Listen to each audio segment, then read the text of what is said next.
Hello मेरे प्यारे प्यारे स्टूडेंट्स, कैसे हैं आप सभी। मैं आपकी दोस्त जोया और यहाँ पर हम बीएमएलटी डीएमएलटी स्टूडेंट्स को पढ़ाते हैं। तो गाइज, हमने प्रीवियस क्लास में क्या पढ़ा था? बैक्टीरियोलॉजी की हिस्ट्री पढ़ी थी, उसका इम्पोर्टेंस पढ़ा था, है ना, क्या होती है बैक्टीरियोलॉजी, ये सब चीज़ें पढ़ी थी। आज की क्लास में हम जनरल कैरेक्टरिस्टिक्स पढ़ेंगे, क्लासिफिकेशन पढ़ेंगे बैक्टीरिया का, कि बैक्टीरिया की मॉर्फोलॉजी कैसी होती है ना, बैक्टीरिया का स्ट्रक्चर कैसा होता है, बैक्टीरिया किन किन ग्रुप्स में डिवाइडेड होता है, क्लासिफाइड होता है। ठीक है, तो ये सब हम आज पढ़ेंगे और फिर नेक्स्ट क्लास से हम हमारे बैक्टीरियाज को शुरू कर देंगे। देखो, ये सारी क्लासेस मैं अभी इसलिए ले रही हूँ क्योंकि बैक्टीरियाज को शुरू करने से पहले हमें उसका बेसिक चीजें पता होना चाहिए। ठीक है, कि बैक्टीरिया दिखता कैसा है, बैक्टीरिया कितने शेप्स के होते हैं, बैक्टीरिया का अरेंजमेंट्स कैसा होता है ना, ये सारी चीजें हमें पता होगी तो ही हम डायग्नोसिस कर पाएंगे। ठीक है, तो चलो हम हमारी क्लास को शुरू कर देते हैं। तो चलो गाइस, हम अभी बैक्टीरिया की डेफिनेशन को देखते हैं। ठीक है, तो बैक्टीरिया की डेफिनेशन कुछ ऐसी है बेटा: small microorganisms that can not be seen directly by naked eyes, they require microscope to see them, they can be harmful और बेनिफिशियल। देखो, बैक्टीरिया स्मॉल माइक्रो ऑर्गेनिज्म होते हैं, बहुत टाइनी माइक्रो ऑर्गेनिजम्स होते हैं जिनको हम हमारी आंखों से नहीं देख सकते। उनको देखने के लिए हमें माइक्रोस्कोप की रिक्वायरमेंट होती है। ऐसे होते हैं ये बैक्टीरिया। ठीक है, ये बैक्टीरिया हार्मफुल भी हो सकते हैं और हार्मलेस भी हो सकते हैं, बेनिफिशियल भी हो सकते हैं ये। ठीक है, ये हमें नुकसान भी पहुंचा सकते हैं बेटा और ये हमारे लिए फायदेमंद भी हो सकते हैं। ठीक है, देखो ये बैक्टीरिया का स्ट्रक्चर है बेटा। ये इसके देखो साइटोप्लाज्म है, ये वाला पोर्शन व्हाइट वाला जो दिख रहा है ना, ये साइटोप्लाज्म है। ये इसकी सेल मेम्ब्रेन है, ये सेल वॉल है। ठीक है, ये प्लाज्मिड है। ये इसे हम, ये जैसे हमारा डीएनए मटेरियल होता है वैसे इनका ये जेनेटिक मटेरियल प्लाज्मिड होता है। ठीक है, न्यूक्लियोइड्स है, सेल कैप्सूल है। सेल कैप्सूल इसको प्रोटेक्शन प्रोवाइड करवाता है। ठीक है, हार्मफुल एनवायरमेंट से।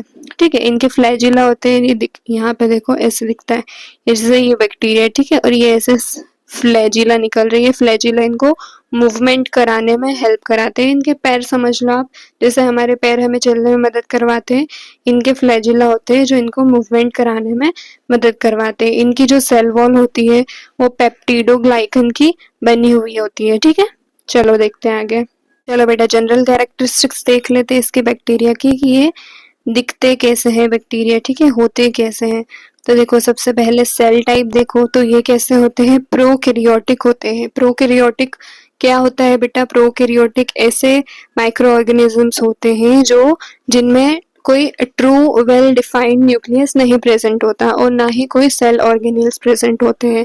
तो ऐसे माइक्रो ऑर्गेनिजम्स को हम प्रोकैरियोटिक कहते हैं। एक होते हैं यूकैरियोटिक, जिनमें हमें वेल डिफाइंड न्यूक्लियस और सेल ऑर्गेनेल्स दिख जाते हैं। ठीक है, अब साइज देख लेते हैं, तो ये बहुत छोटे होते हैं, 0.2 से 5 माइक्रोमीटर, इतने छोटे होते हैं। ठीक है, सेल वॉल देखो, तो सेल वॉल इनकी पेप्टिडोग्लाइकन की बनी हुई होती है। ठीक है, पेप्टिडोग्लाइकन एक प्रोटीन रहता है ना, उसकी इनकी सेल वॉल बनी हुई रहती है। देखो, ये सेल वॉल है, ये मैंने बना दिया ताकि आपको समझ में आए। ठीक है, ये सेल मेम्ब्रेन है इनकी, ये सेल वॉल है, ये फ्लैजिला है। ठीक है, इसमें जेनेटिक मटेरियल और ये सारी चीजें पड़ी हुई है। अब देखो शेप देखो इसका, कि ये दिखते कैसे हैं। ठीक है, तो ये कोकाई होते हैं, स्फेरिकल शेप के होते हैं। ठीक है, ऐसे गोलेदार शेप के होते हैं। बेसिलाई होते हैं, रोड शेप, जो रोड होता है हमारा, रोड के शेप के भी दिखते हैं। ठीक है, विब्रियो, विब्रियो कोमा, ऐसा कोमा लगाते हैं ना हम, कोमा शेप के दिखते हैं। स्पाइरिला, स्पाइरल, ऐसे स्पाइरल आती है, ऐसे शेप के दिखते हैं। ठीक है, रिजिड स्पाइरल। और स्पाइरोचिट, ये कैसे दिखते हैं? ये भी स्पाइरल ही दिखते हैं, पर ये थोड़े फ्लेक्सिबल स्पाइरल फॉर्म के दिखते हैं। ठीक है बेटा, तो ये ऐसे इनके शेप होते हैं कि ये सर्कुलर भी दिखते हैं, ये रोड शेप के भी होते हैं, कोमा शेप के भी होते हैं, कुछ स्पाइरल शेप के होते हैं। ठीक है, तो ये होते हैं। देखो, ये देखो कोकाई कैसे ऐसे कोकस शेप के दिख रहे हैं ना, सर्कुलर शेप के। बेसिलाई देखो, ये कैसे रोड शेप के दिख रहे हैं। और अदर जैसे स्पाइरोचीट, ये स्पाइरल शेप का दिख रहा है। ये ब्रियो, ये कॉमा जैसे शेप का दिख रहा है ना। ये स्पाइरिला, ये भी स्पाइरल शेप का दिख रहा है। तो ये ऐसे इनके शेप होते हैं, ठीक है। अब बेटा अरेंजमेंट देख लेते हैं इनकी कि ये किस तरह से अरेंज होते हैं, ठीक है। तो ये डिप्लोकोकाई होते हैं। डिप्लोकोकाई मतलब जिससे ये एक कोकाई समझ लो। अभी इसके पास एक और आ जाएगा तो ये अब दो हो जाएंगे, डिप्लो मतलब दो। तो ये डिप्लोकोकाई अरेंजमेंट भी होता है इनका। स्ट्रेप्टोकोकाई देखो इस तरह का चेन्स जैसा इनका अरेंजमेंट दिखेगा तो वो क्या होंगे, स्ट्रेप्टोकोकाई। स्टेफाइलोकोकाई, स्टेफाइलोकोकाई ऐसे क्लस्टर जैसे दिखते हैं। ग्रेप्स के गुच्छा नहीं होता, अंगूर का गुच्छा जैसा होता है, वैसे ये दिखते हैं। टेट्राड, टेट्राड मतलब चार, है ना। टेट्रा मतलब चार होता है, तो देखो इस तरह से दिखेंगे तो ये टेट्राड होंगे, ठीक है। तो ये देखो ऐसी कुछ अरेंजमेंट होती है इनकी। सिंगल कोकाई भी होंगे, डिप्लो कोकाई भी जैसे दिखेंगे, चेन्स में भी दिखेंगे, क्लस्टर्स में भी दिखेंगे, ठीक है। तो ऐसे दिखते हैं ये, ठीक है। इनकी ऐसी अरेंजमेंट्स होती है, ठीक है। अब चलो मोटिलिटी देख लेते हैं अपन। मोटिलिटी मतलब मूवमेंट, मोशन, कि ये इनका मोटिलिटी किस तरह से होती है, ठीक है। तो देखो many are motile with flagella. ये बहुत सारे जो बैक्टीरिया होते हैं जिनके अंदर फ्लैजिला होता है। कुछ ऐसे भी होते हैं जिसमें फ्लैजिला नहीं होता, ठीक है। बट बहुत से मोस्ट ऑफ द बैक्टीरिया में फ्लैजिला होता है जो इनको मूवमेंट कराने में हेल्प करता है। तो देखो कैसी कैसी होती है। देखो कुछ तो मोनोट्राइकस होते हैं, देखो ऐसे कि जिनका ऐसे सिंगल एक तरफ से फ्लैजिला निकला हुआ होता है। कुछ लोफोट्राइकस होते हैं, लोफोट्राइकस में एक साइड में बहुत सारे फ्लैजिला निकले हुए होते हैं। फिर एक आते हैं एम्फीट्राइकस, एम्फीट्राइकस में दोनों साइड में फ्लैजिला निकले हुए होते हैं। और आते हैं पेरीट्राइकस, पेरीट्राइकस में चारों तरफ, है ना, आइट साइड, आगे पीछे सब जगह पर फ्लैजिला होते हैं, ठीक है। तो ऐसे इनके चार टाइप्स के फ्लैजिला होते हैं, ठीक है। और ऐसा ही इनकी मोटिलिटी होती है, okay. Now will talk about the reproduction, कि अपना रिप्रोडक्शन कैसे करते हैं, ठीक है। तो देखो बेटा कैसे करते हैं ये अपना रिप्रोडक्शन। ये अपना रिप्रोडक्शन करते हैं asexually, mainly by binary fission. और कैसे, genetic exchange bye conjugation, transformation, transduction. तो ये ऐसे अपना रिप्रोडक्शन करते हैं। कैसे करते हैं, एसेक्सुअली करते हैं, बाइनरी फिजन के थ्रू। बाइनरी फिजन में मतलब ये स्प्लिट हो जाते हैं, एक बैक्टीरिया रहेगा वो टूटकर दो बैक्टीरिया में कन्वर्ट हो जाएंगे, ठीक है। तो ऐसा बाइनरी फ्यूजन के थ्रू ही अपना एसेक्सुअली रिप्रोडक्शन करते हैं। और क्या, genetic exchange bye conjugation. Conjugation में क्या होता है, देखो ऐसे समझो कि कुछ बैक्टीरिया होते हैं ना, ये बैक्टीरिया, जैसे दो बैक्टीरिया है तो इनके ना कुछ पाइलस रहते हैं इनके ऊपर। तो ये पाइलस इनको कनेक्ट करने का काम करते हैं, ब्रिज की तरह काम करते हैं। जैसे ये एक बैक्टीरिया, ये पाइलस, फिर ये एक बैक्टीरिया, ऐसे समझो, ठीक है, पाइलस को। तो क्या होता है कि ये एक बैक्टीरिया का जेनेटिक मटेरियल इस पाइलस के थ्रू इस बैक्टीरिया में ट्रांसफर हो गया। तो ऐसे ही अपने जेनेटिक मटेरियल को ट्रांसफर करते हैं थ्रू कॉन्जुगेशन। अब ट्रांसफॉर्मेशन में क्या होता है कि जो बैक्टीरिया जैसे फ्रीली सराउंडिंग में घूम रहे हैं, अब इनमें से कोई एक डेड बैक्टीरिया है, ठीक है। तो ये जो लाइव बैक्टीरिया है बेटा, वो उस डेड बैक्टीरिया का जेनेटिक मटेरियल अपने अंदर ले लेगा। तो ऐसे ट्रांसफॉर्मेशन के थ्रू ये अपने जेनेटिक मटेरियल को एक्सचेंज करते हैं। और ट्रांसडक्शन, अब ट्रांसडक्शन में बेटा ये होता है कि जो बैक्टीरियोफेज रहेगा, ठीक है, बैक्टीरियोफेज ऐसा वायरस होता है जो बैक्टीरिया को इन्फेक्ट कर देता है। तो इस बैक्टीरियोफेज की मदद से ये बैक्टीरिया अपने अंदर ट्रांसफर करते हैं, ठीक है, जेनेटिक मटेरियल एक दूसरे से। तो इस तरह से इनका रिप्रोडक्शन होता है।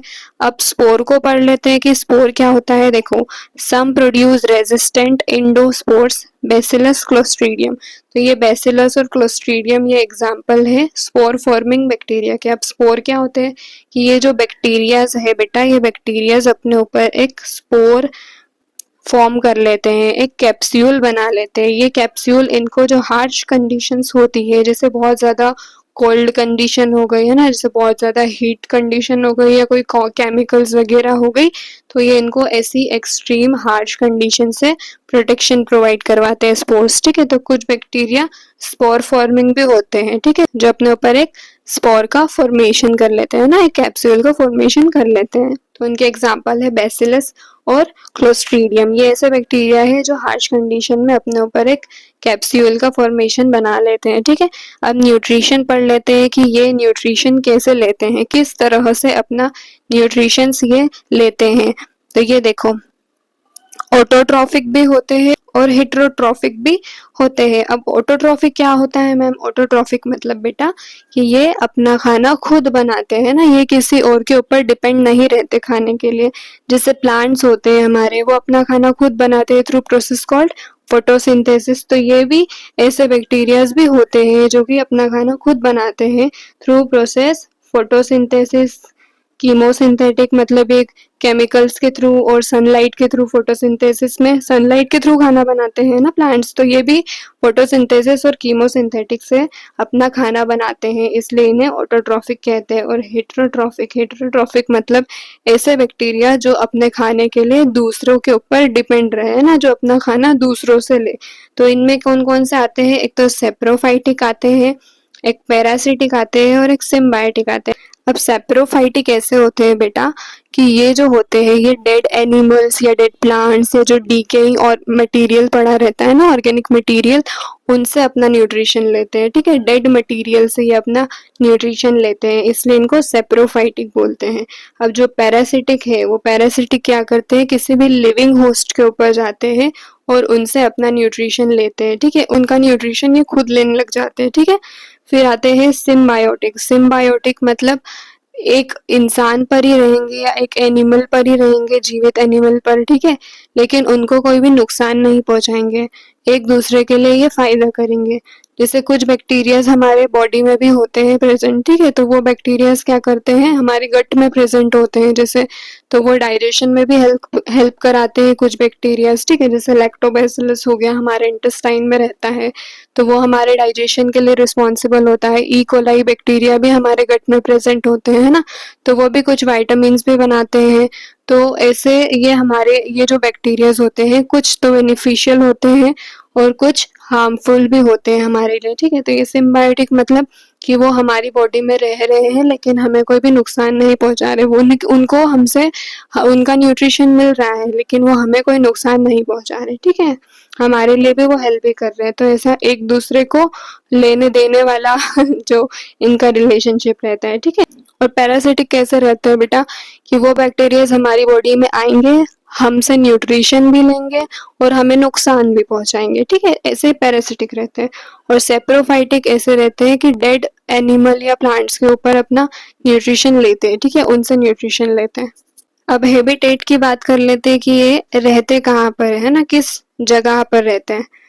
तो देखो ये कैसे होते हैं, यूबिक्विटस नेचर रहता है इनका। अब यूबिक्विटस क्या होता है कि ये सॉइल में भी रह सकते हैं ना, पानी में भी रह सकते हैं, एयर में भी रह सकते हैं, इंसान के अंदर भी रह सकते हैं, और एक्सट्रीम जो कंडीशंस होती है जैसे हीट हो गई या कोल्ड हो गया या इन कंडीशन में भी रह सकते हैं। तो ऐसे जो बैक्टीरियाज होते हैं, ऐसे माइक्रो ऑर्गेनिजम्स जो रहते हैं, उनको हम क्या बोलते हैं? यूबिक्विटस। इनका ऐसा नेचर होता है कि ये कहीं पर भी रह सकते हैं, हमें कहीं पे भी तुम रखवा लो हम तो रह लेंगे, उनका मतलब कोई नखरे नहीं होते। ठीक है, ये हर बेचारे हर सिचुएशन में अपने आप को एडजस्ट कर लेते हैं। ओके, अब देखो पैथोजेनिसिटी पढ़ते हैं कि ये पैथोजेनिसिटी कैसे कॉज करते हैं, ये हमारे लिए नुकसानदायक होते हैं या नहीं होते हैं। ठीक है, तो ये देखो some causes diseases in humans, animals, plants.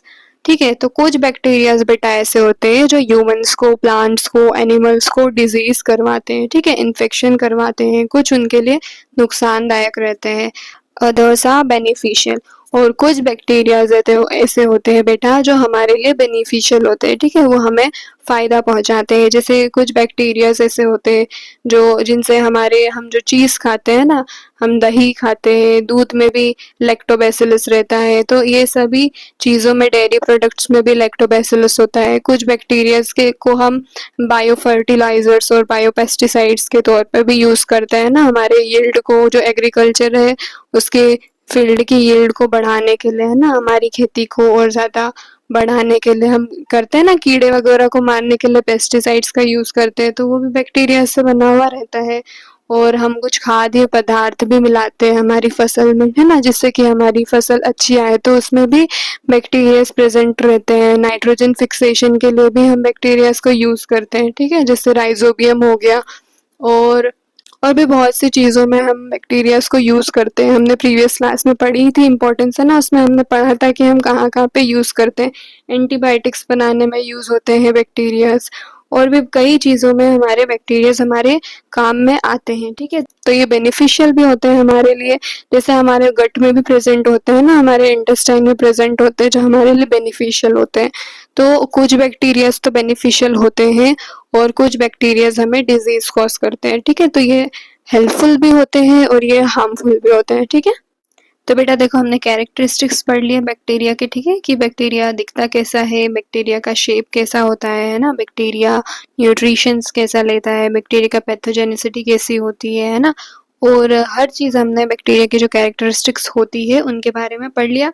अब हम इसका क्लासिफिकेशन देखेंगे कि जो बैक्टीरियाज होते हैं वो किन कितने ग्रुप्स में डिवाइडेड होते हैं और किन किन बेसिस पर वो डिवाइड होते हैं, ठीक है। तो देखो बेटा, इन सारी चीज़ों के बेसिस पर बैक्टीरियाज को हमने फर्दर कुछ ग्रुप्स में डिवाइडेड किया है। देखो 7 ग्रुप्स में डिवाइडेड होते हैं ये, वो भी इनके, देखो सबसे पहला तो आता है बेसिस ऑफ शेप, ये इनके शेप के बेसिस पर अलग अलग ग्रुप्स में डिवाइडेड होते हैं। On the basis of gram staining, तो ग्राम स्टेनिंग के बेसिस पर भी हमने इनको डिवाइड किया है ना। ऑक्सीजन रिक्वायरमेंट के बेसिस पर भी हमने इनको अलग अलग ग्रुप्स में डिवाइड किया है। बेस्ड ऑन न्यूट्रिशन, न्यूट्रिशन ये कैसे लेते हैं, है ना, हमने पढ़ा कि ऑटोट्रॉप्स भी होते हैं, हेटेरोट्रॉप्स भी होते हैं। तो इनके इस नेचर की वजह से भी इनको अलग अलग ग्रुप्स में डिवाइड किया। फिर ये टेम्परेचर के बेसिस पर भी इनको डिवाइड किया है कि कुछ बहुत कोल्ड कंडीशन में सर्वाइव कर पाते हैं, तो कुछ बहुत ही हॉट कंडीशन में सर्वाइव कर पाते हैं, ठीक है। बेस्ड ऑन स्पोर फॉर्मेशन, कुछ बैक्टीरिया स्पोर फॉर्म कर लेते हैं, अपने कवर कर लेते हैं अपने आप को, है ना, स्पोर से कैप्सूल बना लेते हैं अपने ऊपर, और कुछ बैक्टीरिया कैप्सूल नहीं बनाते, ठीक है। तो इसके बेसिस पर भी इनको डिवाइड किया है। बेस्ड ऑन पैथोजेनेसिटी, अब कुछ बैक्टीरिया हार्मलेस होते हैं और कुछ हार्मफुल होते हैं, तो इसके बेसिस पर भी इनको डिवाइड किया है। ये हम डिस्कस करेंगे आगे डिटेल में, तो और अच्छे से क्लियर होगा, ठीक है। चलो तो बढ़ते हैं हम आगे हमारे क्लासिफिकेशन ऑफ बैक्टीरिया पे, ठीक है। तो सबसे पहले बेटा बेस्ड ऑन शेप के ऊपर देख लेते हैं हम कि बेस्ड ऑन शेप इनको कैसे डिवाइड किया है, ठीक है। तो सबसे पहले कोकाई, है ना, बेसिलाई, है ना, विब्रियो, स्पाइरिला, स्पाइरोचिट, इनको शेप के बेसिस पर इतने ग्रुप्स में डिवाइड किया है, ठीक है। कुछ बैक्टीरिया कोकाई शेप के दिखते हैं तो उनको अलग ग्रुप्स में डिवाइड किया गया है ना। कुछ बैक्टीरिया रोड शेप के होते हैं तो उनको अलग डिवाइड किया है। कुछ कोमा शेप के दिखते हैं, कुछ स्पाइरल दिखते हैं, रिजिड स्पाइरल, है ना, कुछ फ्लेक्सिबल स्पाइरल शेप के दिखते हैं, तो इन सभी को इनके शेप पर अलग अलग डिवाइड किया है, ठीक है। जैसे कोकाई में कौन कौन से बैक्टीरिया आते हैं, स्टेफाइलोकोकस, स्ट्रेप्टोकोकस, बेसिलाई में ई कोलाई आएगा, बेसिलस आएगा, ठीक है, माइकोबैक्टीरियम ट्यूबरकुलोसिस। विब्रियो में विब्रियो कोलेरा आएगा, जो कोलेरा कॉज करता है ना। स्पाइरिला में स्पाइरिलम आएगा। स्पाइरोचिट में ट्रेपोनेमा पैलिडम आएगा, ये सिफिलिस कॉज करता है, ठीक है। अब देखो बेस्ड ऑन ग्राम स्टेनिंग के बेसिस पर इनको कितने ग्रुप्स में डिवाइड किया है ये देखते हैं। तो ग्राम स्टेनिंग के बेसिस पर बेटा इनको ग्राम पॉजिटिव और ग्राम नेगेटिव इन दोनों ग्रुप्स में डिवाइड किया है। अब पढ़ लेते हैं हम, देखो they are classified based on their cell wall and gram stain, इनको इनके सेल वॉल के बेसिस पर और ग्राम स्टेन के बेसिस पर डिवाइड किया है दो ग्रुप में, ठीक है, ग्राम नेगेटिव और ग्राम पॉजिटिव। अब देखो जो ग्राम पॉजिटिव बैक्टीरिया होते हैं बेटा, उनकी जो सेल वॉल होती है, ठीक है, वो थिक पेप्टिडोग्लाइकन की बनी हुई होती है। देखो ये थिक दिख रही है इनकी सेल वॉल, और जो ग्राम नेगेटिव बैक्टीरिया होते हैं उनकी सेल वॉल थिन पेप्टिडोग्लाइकन की बनी हुई होती है ना। डिफरेंस देखो, इसकी थिक है, इनकी थिन है। अब जो ग्राम पॉजिटिव बैक्टीरिया होते हैं वो क्रिस्टल वायलेट कलर को रिटेन कर लेते हैं, ठीक है, because of their thick peptidoglycan layer, ठीक है, वो क्रिस्टल वायलेट को रिटेन कर लेते हैं, ले लेते हैं उस कलर को। जब हम स्टेन करते हैं क्रिस्टल वायलेट को तो वो उस कलर को ले लेते हैं, ठीक है। और जो ग्राम नेगेटिव बैक्टीरिया होंगे वो क्रिस्टल वायलेट को रिटेन नहीं कर पाते हैं। क्यों? क्योंकि ये थिन लेयर होती है, ठीक है, ये नहीं ले पाते, और इनके ऊपर एक आउटर मेम्ब्रेन होती है, ठीक है। तो ये इस मेम्ब्रेन की वजह से भी इस कलर को नहीं ले पाते हैं, ठीक है, क्योंकि जब हम डीकलराइज करेंगे तो वो कलर रिमूव हो जाएगा, ठीक है। और फिर देखो हमने क्या देखा कि ये थिक पेप्टिडोग्लाइकन की बनी हुई रहती है, ग्राम नेगेटिव थिन पेप्टिडोग्लाइकन की बनी हुई रहती है। अब दूसरा डिफरेंस ये है कि ये ग्राम जो क्रिस्टल वायलेट स्टेन होता है ये उसको रिटेन करती है, और जो ग्राम नेगेटिव डाई होती है वो सैफरनिन जो पिंक कलर की डाई होती है उसका कलर लेती है, ठीक है।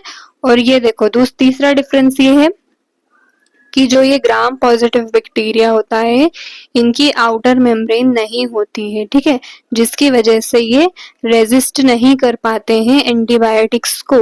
एंटीबायोटिक्स इनके ऊपर बहुत सेंसिटिव होती है, ठीक है। मोस्ट ऑफ द बैक्टीरियाज होते हैं ग्राम पॉजिटिव बैक्टीरिया वो एंटीबायोटिक सेंसिटिव होते हैं, ठीक है, मतलब एंटीबायोटिक्स उनके ऊपर असर कर जाएगी, ठीक है, क्योंकि उनकी कोई भी आउटर लेयर नहीं होती है। और जो हमारे ग्राम नेगेटिव बैक्टीरिया होते हैं उनके ऊपर एक आउटर मेम्ब्रेन भी प्रेजेंट होती है। ये थिन पेप्टिडोग्लाइकन लेयर है, ठीक है। अब इसके ऊपर एक और लेयर होती है, ये आउटर मेम्ब्रेन लेयर, ये लाइपोपॉलीसेकेराइड की बनी हुई होती है। ये लाइपोपॉलीसेकेराइड की जो लेयर होती है ये काफी टॉक्सिक लेयर होती है, और इसीलिए जो एंटीबायोटिक्स होती है उसको ये रेजिस्ट कर लेता है, ठीक है। जो एंटीबायोटिक्स भी होती है वो इस पे कोई काम नहीं कर पाती है, ठीक है। तो ये बेटा इनका बेसिक डिफरेंस होता है कि जो पॉजिटिव बैक्टीरिया होते हैं वो पर्पल कलर लेते हैं, उनकी थिक पेप्टिडोग्लाइकन लेयर होती है, उनकी कोई आउटर मेम्ब्रेन नहीं होती है, और वो फिजिकल बैरियर्स को तो रेजिस्ट कर पाते हैं लेकिन एंटीबायोटिक्स के लिए बहुत सेंसिटिव होते हैं। और जो ग्राम नेगेटिव बैक्टीरिया होते हैं उनकी थिन पेप्टिडोग्लाइकन लेयर रहती है, वो सेफ्रिनिन डाई जो कि पिंक कलर की होती है उसका कलर लेते हैं, ठीक है। इनके पास आउटर मेम्ब्रेन भी प्रेजेंट होती है जो कि बहुत टॉक्सिक होती है, जो कि लाइपोपॉलीसेकेराइड कंटेन करती है, ठीक है, जिसकी वजह से जो एंटीबायोटिक्स होती है ये उसको भी रेजिस्ट कर पाते हैं, ठीक है। तो ये इनका बेसिक डिफरेंस था, ग्राम स्टेन के बेसिस पर इनको ऐसे डिवाइड किया गया था, ग्राम नेगेटिव और ग्राम पॉजिटिव में, ठीक है। देखो पढ़ लेते हैं इसको थोड़ा। They are classified based on their cell wall and gram stain, ठीक है। ग्राम पॉजिटिव का पढ़ते हैं। Gram positive bacteria have a thick peptidoglycan cell wall that retains crystal violet dye, ठीक है, and appearing purple and are generally susceptible to antibiotics, ठीक है। ये पर्पल कलर लेते हैं, इनकी थिक पेप्टिडोग्लाइकन लेयर होती है, और ये पर्पल कलर लेंगे तो ये ऐसे दिखेंगे, ठीक है। जब हम इनको माइक्रोस्कोप में एग्जामिन करेंगे, ठीक है, जो हमारी स्टेन्ड स्मीयर रहेगी उसको जब हम माइक्रोस्कोप में एग्जामिन करेंगे और अगर वो ग्राम पॉजिटिव बैक्टीरिया रहेगा तो वो कुछ ऐसा दिखेगा, ठीक है बेटा। और अगर ग्राम नेगेटिव बैक्टीरिया रहेगा तो वो ऐसा दिखेगा, पिंक कलर का स्टेन लेगा, ठीक है। देखो ग्राम नेगेटिव का, देखो gram negative bacteria have thin peptidoglycan layer and other membrane contains lipopolysaccharide, outer जो मेम्ब्रेन होगी उसकी वो लाइपोपॉलीसेकेराइड कंटेन करेगी, which prevent them holding purple colour and stain pink, जो कि इसको जो पर्पल कलर है वो लेने नहीं देगी और पिंक कलर को ले लेगी, offering greater resistant to antibiotic. और यही जो वॉल होती है इनकी, यही जो आउटर मेम्ब्रेन होती है इनकी ग्राम नेगेटिव बैक्टीरियाज की, वो इनको रेजिस्टेंट प्रोवाइड करवाती है एंटीबायोटिक्स से। क्यों? क्योंकि ये जो वॉल होती है, ये जो मेम्ब्रेन होती है, ये काफी टॉक्सिक मेम्ब्रेन होती है, ठीक है, तो ये रेजिस्ट कर लेती है एंटीबायोटिक्स को, ठीक है। चलो अब on the basis of oxygen requirement देख लेते हैं कि बेसिस ऑफ ऑक्सीजन रिक्वायरमेंट इनको कितने ग्रुप्स में डिवाइड किया है। तो देखो इनको एरोबिक, एनएरोबिक, फैकल्टेटिव एनएरोब्स और माइक्रोफाइल्स, इन 4 ग्रुप्स में डिवाइड किया है ऑक्सीजन रिक्वायरमेंट के बेसिस पर। देखो एरोबिक क्या होते हैं बेटा, कि इनको ऑक्सीजन चाहिए होता है, ये इनको जिंदा रहने के लिए ऑक्सीजन की रिक्वायरमेंट रहती है ना, ये बिना ऑक्सीजन के ये जब ऑक्सीजन नहीं मिलेगा तो ये मर जाएंगे, ठीक है। इनको जिंदा रहने के लिए ऑक्सीजन की नीड होती है, और इसका एग्जाम्पल होता है सूडोमोनास। ये ऐसा बैक्टीरिया है जिसको ऑक्सीजन चाहिए रहेगा जिंदा रहने के लिए, ठीक है। फिर आते हैं एनारोबिक। तो एनारोबिक ऐसे बैक्टीरियाज होते हैं जिनको जिंदा रहने के लिए ऑक्सीजन की रिक्वायरमेंट नहीं रहती, ये बिना ऑक्सीजन के भी जिंदा रह सकते हैं। इसका एग्जाम्पल है क्लोस्ट्रीडियम। ठीक है, फिर आते हैं फैकल्टेटिव एनारोब्स। तो फैकल्टेटिव एनारोब्स ऐसे बैक्टीरियाज होते हैं जो ऑक्सीजन के साथ भी और अगर उनको ऑक्सीजन ना मिले तो भी सरवाइव कर लेते हैं। ठीक है, इसका एग्जाम्पल होता है ई कोलाई बैक्टीरिया। फिर आते हैं माइक्रो एरोफाइल। तो जो माइक्रो एरोफाइल बैक्टीरियाज होते हैं उनको ऑक्सीजन तो चाहिए होता है लेकिन बहुत कम ऑक्सीजन चाहिए होता है। ठीक है, अगर नॉर्मल ऑक्सीजन रहे, जैसे हमारा नॉर्मल ऑक्सीजन रहता है एयर में, अगर उतना भी ऑक्सीजन है तो वो मर जाएंगे, उनको चाहिए तो लेकिन बहुत कम ऑक्सीजन में वो जिंदा रह पाते हैं। ठीक है, उसका एग्जाम्पल होता है कंपाइलोबैक्टर जेजुनाई। ठीक है, अब बेस्ड ऑन न्यूट्रिशन देख लेते हैं कि बेस्ड ऑन न्यूट्रिशन ये कितने ग्रुप्स में डिवाइडेड होते हैं, कि ये अपना न्यूट्रिशन कैसे लेते हैं इसके बेसिस के ऊपर इनको डिवाइड किया गया है। ठीक है, तो देखो एक आते हैं ऑटोट्रॉफिक और एक आते हैं हेट्रोट्रॉफिक। ऑटोट्रॉफिक का हमने पढ़ा था, ऑटोट्रॉफ्स बोलेंगे। ठीक है, इनको ऑटोट्रॉफिक लिख दिया मैंने यहाँ पर, ऑटोट्रॉफ आएगा। ठीक है, ऑटोट्रॉफिक, ओहो मैं बोल भी वही रही हूँ, ऑटोट्रॉफ आएगा। तो जो ऑटोट्रॉफ्स होते हैं वो ऑटोट्रॉफ्स हमने पढ़ा था कि ये ऐसे बैक्टीरियाज होंगे जो खुद अपना खाना बनाएंगे। ठीक है, ये खाने के लिए किसी और पर डिपेंड नहीं रहेंगे, ये खुद ही अपना खाना बनाएंगे, इसलिए इन्हें हम ऑटोट्रॉफ्स कहते हैं। किन प्रोसेस से बनाएंगे, तो ये through the process called photosynthesis and chemosynthesis, ये इन प्रोसेस के द्वारा अपना खाना बनाएंगे। फोटोसिंथेसिस के मदद से ही प्लांट्स भी अपना खाना बनाते हैं, सनलाइट का यूज करके खाना बनाते हैं। तो ये भी कुछ बैक्टीरिया जो ऑटोट्रॉफ्स होते हैं वो ऐसे ही अपना खाना बनाते हैं। ठीक है, थ्रू द प्रोसेस फोटोसिंथेसिस। इसके एग्जांपल आते हैं साइनोबैक्टीरिया और नाइट्रोसोमोनास। फिर आते हैं हमारे हेट्रोट्रॉफ्स। ये हेट्रोट्रॉफ्स कैसे होते हैं, ये बैक्टीरियाज अपने न्यूट्रिशन के लिए दूसरों के ऊपर डिपेंड होते हैं। ठीक है, मतलब ये क्या करते हैं, ये दूसरों के ऊपर डिपेंड रहते हैं अपने खाना खाने के लिए। ठीक है, ये खुद नहीं बनाते हैं, जैसे ऑटोट्रॉफ्स अपना खाना खुद बनाते हैं, ये खुद नहीं बनाते, ये दूसरों के ऊपर डिपेंड रहते हैं। इनमें भी कुछ कैटेगरीज होती है, जैसे देखो आते हैं सेफ्रोफाइटिक, है ना, और आते हैं पैरासिटिक और सिम्बायोटिक भी आते हैं। ठीक है, तो ये जो सेप्राफाइटिक होते हैं, ये सेप्रोफाइटिक जो डीकम्पोज्ड एनिमल होते हैं, है ना, प्लांट्स होते हैं, वो जो डेड बॉडीज वगैरह रहती है उनके ऊपर बेसिकली जाते हैं और उनसे न्यूट्रिशन लेते हैं। ठीक है, जो डेड बॉडीज होती है उनके पास जाएंगे, उनसे न्यूट्रिशन लेंगे। ठीक है, और ऐसे जिंदा रहेंगे, ऐसा अपना न्यूट्रिशन कंप्लीट करेंगे।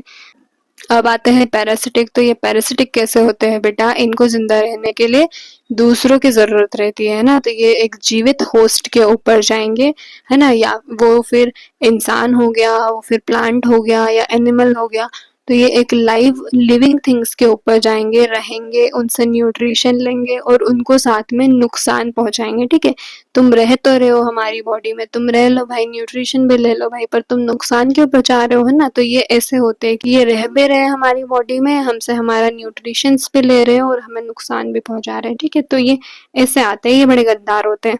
और एक आते हैं सिम्बायोटिक्स। ठीक है, तो वो ऐसे होते हैं कि वो हमारी बॉडी में रहेंगे, हमसे न्यूट्रिशन लेंगे लेकिन हमें कोई नुकसान नहीं पहुंचाएंगे। ठीक है, वो हमारे लिए भी फायदा करेंगे, तो ऐसे जो बैक्टीरियाज होंगे उसको हम सिम्बायोटिक बोलेंगे। ठीक है, जैसे हमारे गट में जो बैक्टीरिया प्रेजेंट होते हैं ना, ई कोलाई होता है, लैक्टोबैसिलस होता है, ये हमारे गट में रहेंगे, है ना, अपना न्यूट्रिशन तो हमसे लेंगे ही और साथ में हमारा भी डाइजेशन में हमारा हेल्प करवाएंगे।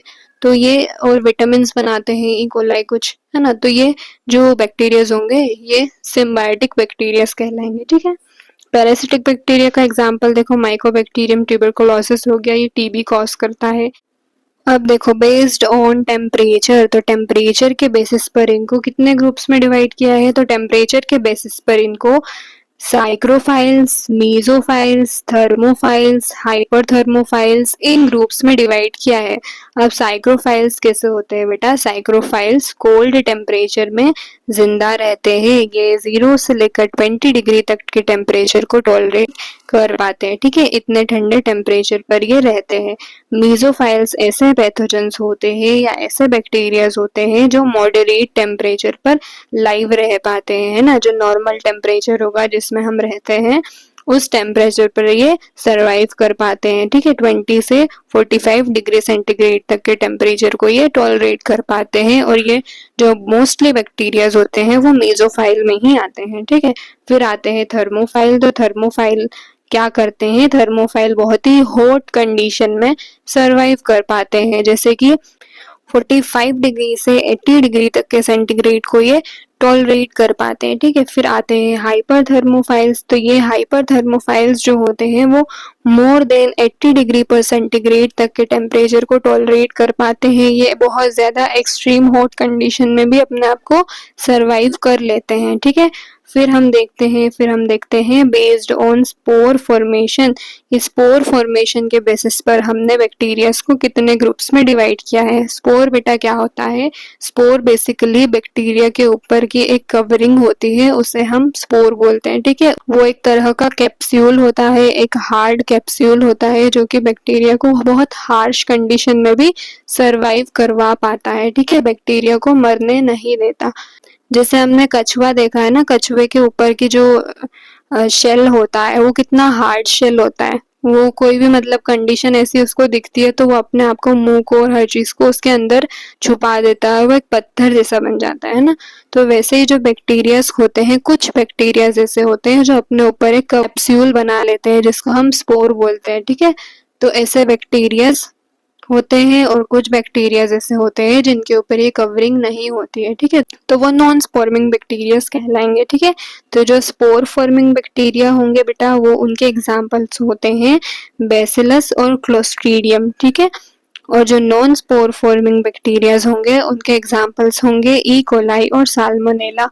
जो साल्मोनेला होता है बेटा वो टाइफॉइड कॉज करता है। ठीक है, अब देखो बेस्ड ऑन पैथोजेनेसिटी, कि पैथोजेनेसिटी के बेसिस पर हमने इनको कितने ग्रुप्स में डिवाइड किया है।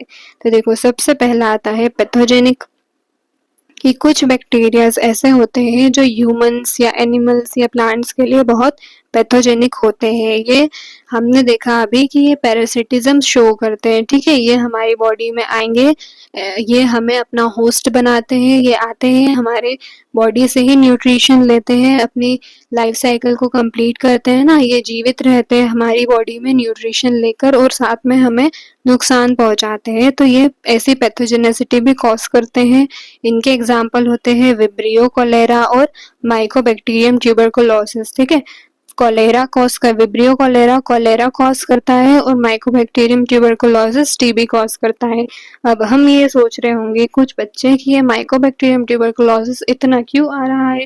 तो जो माइकोबैक्टीरियम ट्यूबरकुलोसिस है बेटा वो बहुत ही इंपॉर्टेंट बैक्टीरिया होता है। ठीक है, बैक्टीरियोलॉजी में वैसे तो हर बैक्टीरिया जो हमें डिजीज कॉज कर रहा है, जो क्लिनिकल इंपॉर्टेंस रख रहा है, वो बहुत इंपॉर्टेंट होता है, पर ये माइकोबैक्टीरियम ट्यूबरकुलोसिस बहुत इंपॉर्टेंट बैक्टीरिया होता है। ठीक है, फिर आते हैं नॉन पैथोजेनिक। तो ये नॉन पैथोजेनिक ऐसे बैक्टीरियाज होते हैं जो हमें कोई भी डिजीज कॉज नहीं करवाते। ठीक है, ये बेचारे अच्छे रहते हैं, ये हमारे लिए बेनिफिशियल ही होते हैं। ठीक है, इनसे देखो जैसे लैक्टोबैसिलस हो गया, राइजोबियम हो गया। ठीक है, हमने प्रीवियस क्लास में भी पढ़ा था, जब हमने बैक्टीरियोलॉजी के बारे में पढ़ा था, उसका इंट्रोडक्शन पढ़ा था, तो जिसमें हमने बैक्टीरियोलॉजी की इंपॉर्टेंस पढ़ी थी। ठीक है, तो इसमें हमने ये पढ़ा था कि बैक्टीरिया किन किन चीजों में हमारे लिए बेनिफिशियल होते हैं ना, तो वहां पर जाकर आप देख सकते हैं।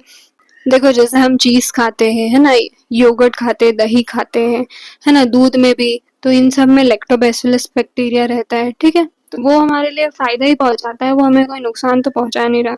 ये राइजोबियम जो बैक्टीरिया होता है ये नाइट्रोजन फिक्सेशन के लिए हेल्पफुल होता है। ठीक है, इंडस्ट्रियल यूजेस में भी कई सारे बैक्टीरियाज होते हैं जो काम में आते हैं, इनसे हॉर्मोन्स, एंजाइम्स, वैक्सीन्स भी बनती है। ठीक है, एंटीबायोटिक इनसे बनती है, और ऐसी बहुत सी चीजें होती है जो हमारे बैक्टीरिया से हमें मिलती है। ठीक है, तो ऐसे ये नॉन पैथोजेनिक भी होते हैं और पैथोजेनिक भी होते हैं। ठीक है, तो ऐसे इनको बेस्ड ऑन पैथोजेनिसिटी ऐसे डिवाइड किया है। ठीक है, तो गाइज हम आज की क्लास हमारी यहीं पर खत्म करते हैं। ठीक है, आज की क्लास में हमने बैक्टीरिया की कैरेक्टरिस्टिक्स पढ़ी है ना, क्लासिफिकेशन पढ़ा, हमने हर जो बेसिक चीज थी बैक्टीरियाज के बारे में वो हमने कवर कर ली है। ठीक है, अब हम नेक्स्ट क्लास से हमारे बैक्टीरियाज फाइनली शुरू कर देंगे। आज की क्लास बहुत इंपॉर्टेंट थी, अगर हम आज की क्लास को समझेंगे तभी हमें आगे की क्लासेस समझ में आएगी, इसलिए मैंने ये क्लास बनाई है। ठीक है, तो अगर आपको वीडियो पसंद आई हो तो लाइक करना, शेयर करना, कमेंट करना और चैनल को सब्सक्राइब ज़रूर करिएगा और बेल आइकन को भी हिट कर दीजिएगा ताकि आपको नई वीडियोस के अपडेट्स मिलते रहे।